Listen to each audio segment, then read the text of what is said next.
This is one of those memories from my childhood that refuses to fade. No matter how many years pass, no matter how much life happens between then and now, it's like this one night carved itself into the deepest part of my mind. I was young too. Young to fully understand danger the way an adult would, but old enough to know that what happened wasn't just weird or creepy. It was wrong. Back then, Halloween was my favorite day of the year. It's a kind of favorite where you couldn't sleep the night before because you were too busy imagining the candy, the costumes, and the laughter that would fill the streets. I was maybe 8, possibly 9. It blurs together now, but I do remember that year because it was the first Halloween my parents allowed me to go trick-or-treating without them hovering nearby. I wasn't alone, of course. I had Sean and Johnny. We were inseparable back then, like brothers who just happened to live on the same street. Sean lived 2 houses down from me, and Johnny was right across from him. Every afternoon after school, we'd meet on the sidewalk with bikes or skateboards and spend hours inventing games, building forts, making plans that seemed huge and important to us at the time. Sean was the responsible, once serious, a little cautious, always the voice of reason. Johnny was the opposite, wild, fearless, the kind of kid who'd climb a fence just to see what was on the other side. And me, I was somewhere in the middle, always pulled between Sean's caution and Johnny's chaos. That year, our Halloween plan had been in motion for weeks. We had our route mapped out. Start at the nice houses at the north end of the neighborhood big porches, full-size candy bars, then work our way south, where the streets got quieter and the houses further apart. We'd skip the cul-de-sacs with dark porches because, in our minds, they were a waste of time. Every minute counted. Our parents had agreed to let us go unsupervised, on one condition: we had to stay together the entire night. That was easy for us. We'd never think of splitting up anyway. When Halloween night finally came, I remember the air feeling crisp, that perfect fall cold that bites at your nose but makes the warm glow of porch lights feel even cozier. The streets were alive, costumed kids running from house to house, parents chatting in driveways, laughter echoing under the orange haze of street lamps. I wore a cheap vampire costume that year. Sean was a pirate, complete with a plastic sword that he kept pretending to stab Johnny with. And Johnny didn't really do costumes. He had thrown on a hockey mask with his regular hoodie and jeans, which somehow made him look more unnerving than any real costume could have. The first half of the night went exactly as planned. Our pillowcases filled with candy quickly, and we were already plotting trades for later. I remember us feeling invincible, 3 kids with endless sugar ahead of them and no parents slowing us down. It was when we turned onto a quieter street. It's one of those dimly lit stretches between the busier blocks that the mood shifted. Air felt heavier here, the houses more spaced apart, their decorations sparse or non-existent. Our footsteps seemed louder than before, and even Johnny stopped swinging his candy bag like a maniac. That's when we saw him. At first it didn't register as anything strange. Just a man walking slowly down the sidewalk, pushing a stroller. Nothing unusual about that, until you remembered the time of night and the fact that the stroller was covered completely with a heavy blanket. So you couldn't see who or what was. Inside, he was tall, dressed in dark clothing, with the hood of his sweatshirt pulled up. His steps were unhurried, almost too casual for the way the rest of the street buzzed with Halloween energy. I remember the way the stroller wheels squeaked every few feet. Breaking the silence between us, Sean was the first to slow down. "We should cross the street," he whispered. Johnny scoffed, saying we were being ridiculous, but even his voice was quieter than usual. We didn't cross, though. For some reason, we just kept walking toward him, our steps awkward and hesitant. As we got closer, the man looked up, and I swear the way his eyes met ours made the hair on my arm stand up. There was no friendly smile, no nod of acknowledgement, just this flat, unreadable stare. "Out late, aren't you?" he said, his voice low, but somehow carrying across the space between us. Sean mumbled something polite. And Johnny, of course, just grinned and said, "It's Halloween." The man didn't respond right away, just stood there, one hand gripping the stroller handle, the other hidden in his hoodie pocket. Then, slowly he reached down and adjusted the blanket over the stroller. I caught a glimpse of something. It was too quick to process, pale skin maybe, or fabric. My mind filled in the blanks with something that made my stomach twist. "You boys live around here?" he asked. Sean shook his head instantly. "We're just walking through?" The man's mouth twitched, maybe a smile, maybe not. "Careful," he said softly. "Lots of strange people out tonight." It was such an odd thing to say, especially coming from someone who was making every cell in my body scream to leave. We passed him, none of us speaking for a few seconds. I could feel his presence behind us, the faint sound of stroller wheels following. Sean whispered, "He's still there." And we all quickened our pace by the time we reached the next corner. We darted onto a busier street, pretending to laugh about something so we wouldn't look scared. But the truth was, we were terrified. Every porch light felt like a lifeline now. Every group of other kids a shield between us and whatever that had been. We tried to shake it off and keep going. But the energy had shifted. We were glancing over our shoulders more often, sticking closer together. Even Johnny wasn't joking around anymore. About 20 minutes later, we decided to head back toward Sean's house. As we walked up his driveway, his neighbor, Mr. Thompson, was just pulling into his own. He rolled down the window and asked why we looked so pale. We told him about the man with the stroller, and before we knew it, he was urging us to get inside while he called the police. I remember sitting in Sean's living room, still in my vampire cape, watching his mom pace with the phone pressed to her ear. The candy sat untouched in the corner. When the police finally came, they asked a few questions, but we didn't have much to give them. Just a tall man, dark clothes, hood up, stroller covered. No name, no clear face. We never found out who he was or what was in that stroller.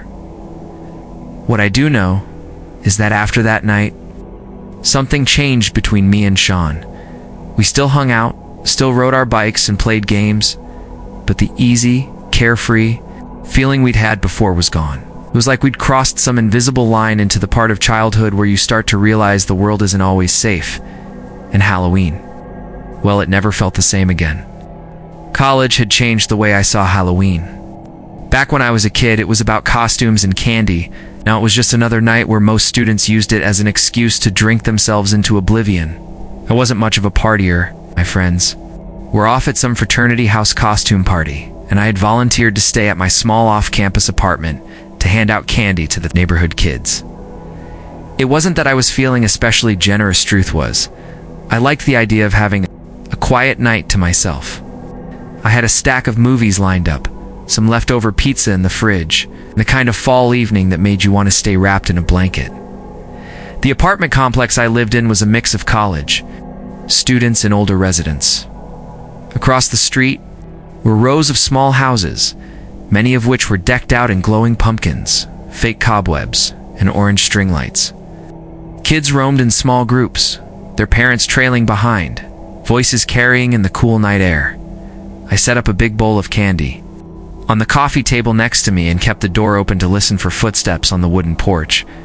The first hour was peaceful little superheroes, princesses, and skeletons knocking politely, parents smiling from the sidewalk. I was midway through my second slice of pizza when I heard the knock that didn't sound like the others. It was slow. 3 deliberate knocks, spaced too far apart to be casual. I hesitated before answering, thinking maybe it was an older kid trying to spook me. When I opened the door, I froze. Standing there was a man dressed as a clown, but not the fun, colorful kind. His costume was dingy, faded, like it had been pulled from a dusty attic box. The white face paint was cracked, his red lips painted into an exaggerated grin that didn't match his eyes. Those eyes were dark, unblinking, fixed on me in a way that made the space between us feel much too small. "Trick or treat," he said, but his voice was low, almost flat, like the words were just a formality. I forced a polite smile, dropped a couple of candy bars into his bag, and waited for him to leave. But he didn't move. He just stood there, the grin unmoving, the painted eyes staring. "Happy Halloween," I said, my voice tight. He tilted his head slightly, just enough to make the movement unsettling, then finally stepped back. I closed the door faster than I meant to and locked it. Feeling ridiculous for being so jumpy over a costume, The next few trick-or-treaters came and went. But maybe half an hour later, I caught movement out of the corner of my eye. I looked toward the front window, and there he was again, the clown, standing on the sidewalk across the street, staring directly at my apartment. No kids. No one else around. Just him. I told myself it was coincidence, that he was just passing through. But the longer I sat there, the harder it was to ignore the way he didn't move. I decided to close the blinds, but even after I did, I could feel him out there, like his gaze could burn through the walls. At some point, the doorbell rang again. This time, I didn't open it right away. I peered through the peephole. No one there. My chest tightened. I spent the next 20 minutes pretending to watch a movie. But my ears were tuned to every sound, the creak of the porch, the distant laughter of kids, the faint crunch of leaves outside. Then came another knock. Soft this time, barely there. I checked again. Still no one. It was around 10:30 when the trick-or-treaters had all but disappeared. I turned off the porch light, signaling I was done for the night, and double-checked the locks before retreating to my bedroom. But just as I was about to pull the curtains shut, I saw it movement in the shadows near the edge of the street. The clown. He was closer now, standing under the weak glow of a street lamp. This time, he wasn't even pretending to hold a candy bag. He just stood there, hands hanging loosely at his sides, that same fixed, unnatural stillness. My phone was in my hand before I realized it, my thumb hovering over the call button for campus security. But I didn't press it. I kept telling myself it was nothing, that I'd be overreacting. Still, I barely slept that night. Every creak of the building set my nerves on edge. Every flicker of light through the blinds made me think of those painted eyes. I didn't know it then, but the real nightmare hadn't even started yet. The next night, I told myself I'd imagined most of it. Halloween was over, people were taking down decorations, and I had classes to focus on. Still, I couldn't shake the image of that clown. It was just past midnight when I heard the first sound. A faint tap-tap-tap against the glass of my living room window. I froze, listening. It came again, 3 slow taps, deliberate, just like the knock from the night before.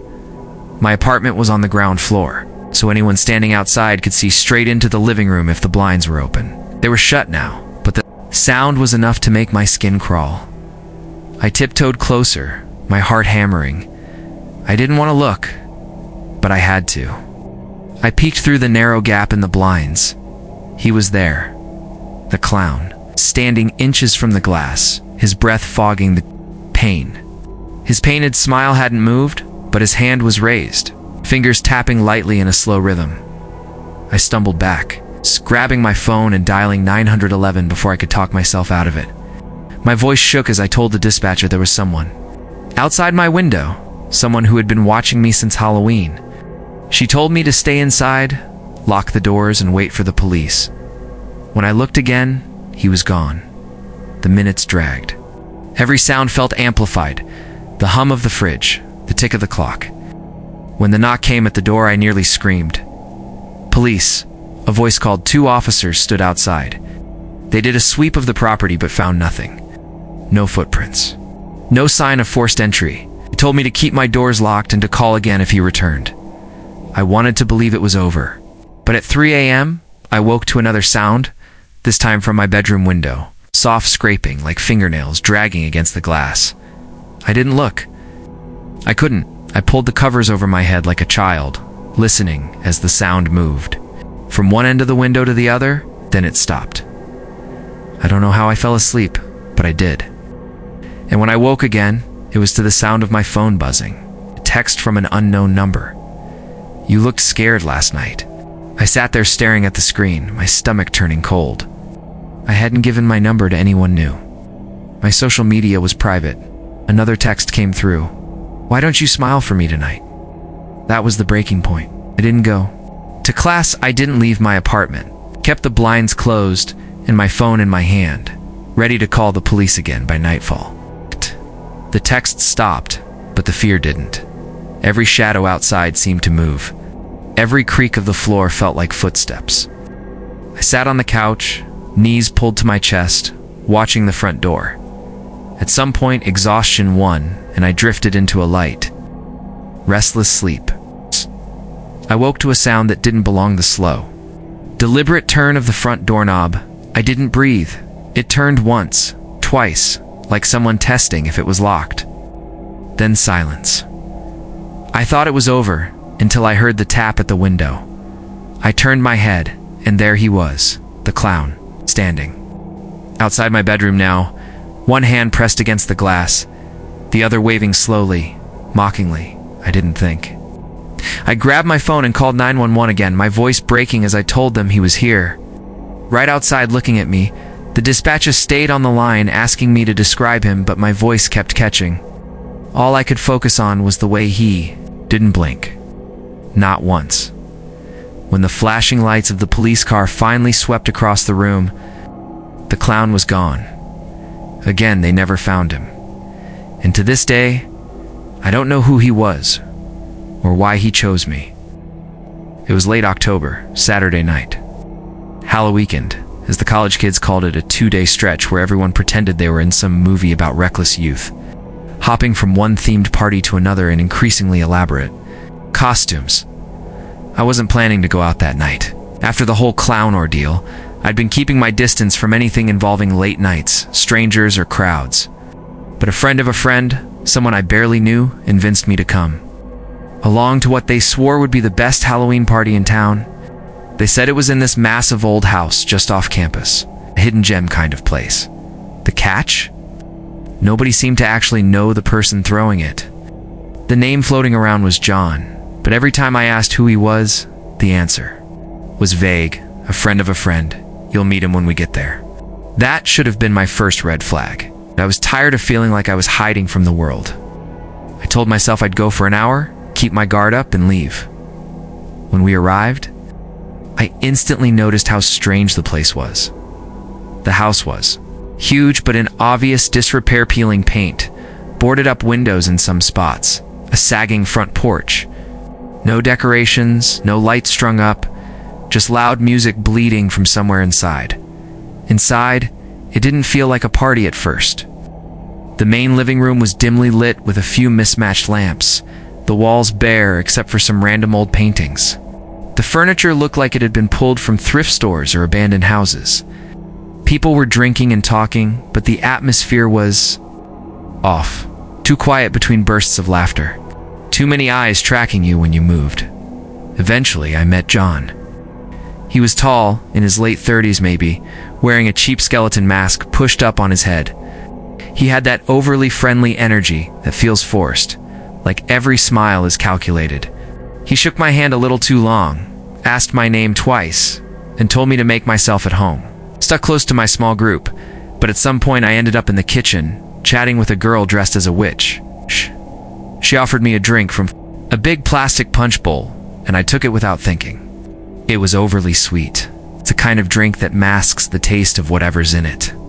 After about 20 minutes, things started to blur it in the tipsy, fun way, but in that slow, sinking, disconnected way where you feel like you're floating, just a few feet behind your own body. My vision got soft around the edges, and my thoughts felt sluggish. That's when I knew something was wrong. I set my cup down immediately, but the room didn't stop tilting. I remember gripping the edge of the counter to steady myself and trying to focus on the exit. That's when John appeared again, suddenly at my side, his hand on my shoulder. "You okay?" he asked, his voice too smooth, too practiced. "I'm fine," I lied, forcing a smile. My heart was pounding, and I knew if I didn't leave right then, I might not get the chance. I mumbled something about needing air and made my way toward the front door, every step feeling heavier than the last.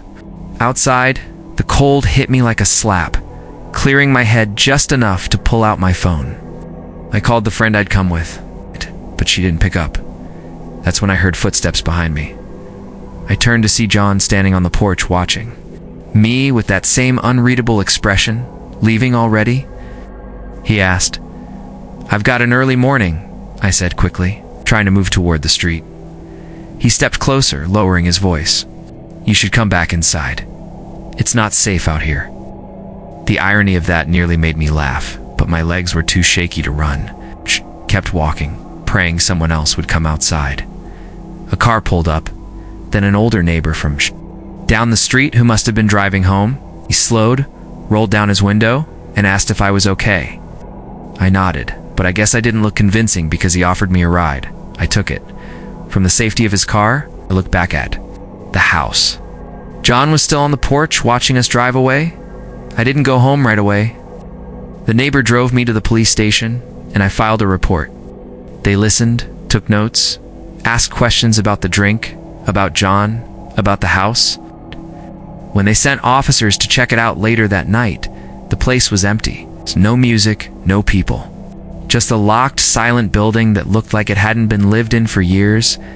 I gave them the address, described John in detail, told them about the punch bowl. But they couldn't find him. My friends swore they didn't know his last name. The number my friend had for him was suddenly no longer in service. It was like he'd vanished. The officer I spoke to admitted they'd heard similar stories, parties in vacant houses, drinks that didn't taste right, hosts no one could trace afterward. Sometimes people got sick. Sometimes they just woke up hours later, not remembering how they'd gotten home. I was lucky. I got out before anything worse happened. Still, the fear hasn't gone away. For weeks afterward, I kept thinking I saw John in the background of places at the grocery store, walking past a cafe window, crossing the street near campus. Every time, by the time I looked again, he was gone. In the house.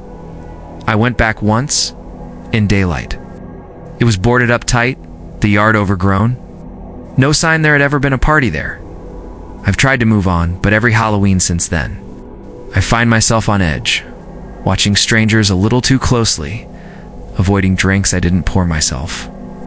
Because the truth is, people like John don't just disappear. They find new places, new faces. And maybe right now he's planning another party. So if you ever hear about some amazing Halloween gathering in a house you've never seen before, hosted by someone you've never met, think twice before you go, because you might not get to leave.